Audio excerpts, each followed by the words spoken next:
If you've ever spent time doom scrolling through TikTok or Instagram horror content, you might have come across this thing. Ini loh saudara lo nih, bawa sekalian ini.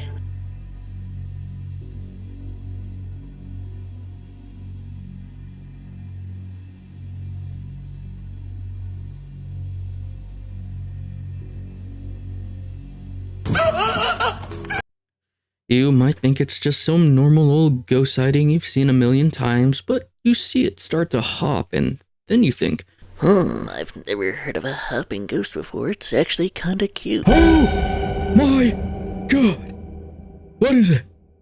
It freaks you out, yeah, but you move on with your life and forget about it. But as time went on, my curiosity for this seemingly silly pouch of nightmares grew and grew. So I've taken it upon myself to learn what I can and share what I found about it with you today. I go by Obelisk and I introduce you to the Indonesian zombie, the Pocong. The Pocong actually has its roots in Islamic tradition, which is very prevalent in Indonesia. This Indonesian ritual consists of wrapping bodies in something called kain kafan, which is Indonesian for burial cloth. Those bodies are then tied at multiple spots, which is one of the most defining features of this ritual. The head, neck, feet, and sometimes ankles and knees. This is meant to secure the bodies for transport and burial. In Indonesian folklore, it's believed that when somebody dies, their souls are linked to their bodies for 40 days after death. And once ready, the ties are undone to set their souls free. If not completed or performed correctly, then they are trapped in those bodies, transforming them into what we now know as the Pocong. Some stories say it haunts family members or acts as a harbinger of death until its knots are loosened and its anguished spirit is set free. The Pocong has a very unique and identifiable look to it. It's pale, shriveled, and decaying, completely covered in kain kafan. Their look can depend on how recently they died, though. The more recent, the fresher they look, with a kind of greenish pallor. It has one of the most unique behaviors of any type of ghost I've heard of before. Because of the ties that bind the soul to the corpse, its movement is restricted to jumping, but is also said to be able to float as well. It is said to haunt graveyards, abandoned areas, and rural villages at night. Some say it makes bell sounds and whispers, knocks on doors, and shows itself to those with weak spirits. It's typically known to be non-aggressive with the exception of some variants, but can cause misfortune or illness if ignored. Some darker stories tell of it draining life force and seeking revenge. This is one ghost you might want to approach though, since helping it can reward you with wealth or good fortune. To protect yourself, you can use recitation of Quranic verses, salt, and cleansing rituals to ward it off.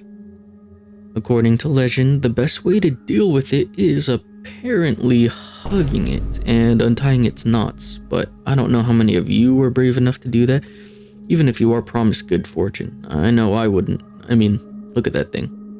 In terms of abilities, some sources say it can jump between 50 to 100 meters, or if you're a filthy American such as myself, then that would be around 164 feet to 328 feet.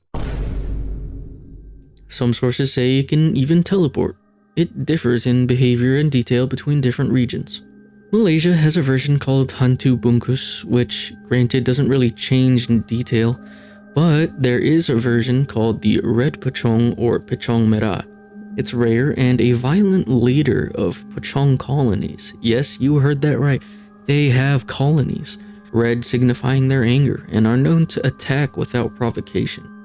East Java has a variant called Andong Pocong, a Pocong riding a ghostly horse-drawn carriage heralded by eerie bells, tied to a tragic love story ending in a fatal accident. A modern legend in Jakarta has one called the Plastic Pocong, whose origins come from a story of a murdered pregnant woman whose endlessly bleeding body was wrapped in plastic over the shroud, trapping her soul eternally. This kinda goes to show how folklore and legends can evolve over time, especially in different regions.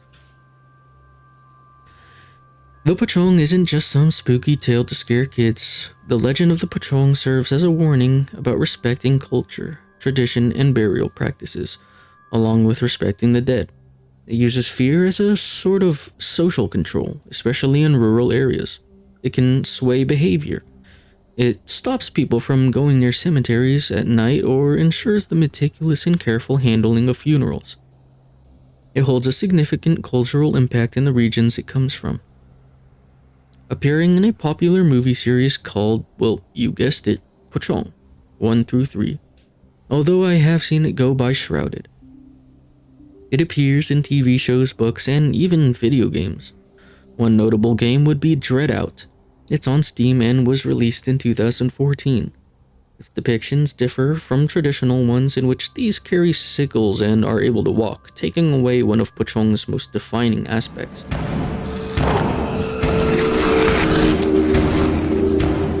The boss fight is even more different, where it takes on a gargantuan and gaunt form with one large red eye visible and one arm open.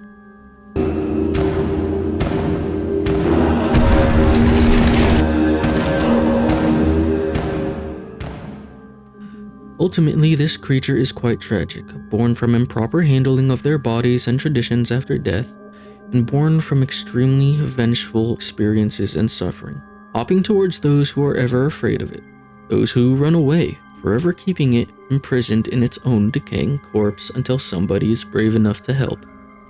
Not only does this act as a cautionary tale of respecting tradition and the dead, but it also teaches us to be unafraid to help those who need it, or else we might condemn them to a horrible fate, one worse than death. If you ever take a trip to Indonesia and see a white mass hopping towards you in the dark, in the dead of night, don't run. I want to thank everybody who clicked on this video and watched until the end. It means everything to me, and I hope you can keep an eye on my channel for more fun videos about spooky stuff like this in the future.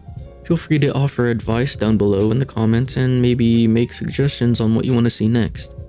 Anyways, this is Obelisk, and I'll see you all next time.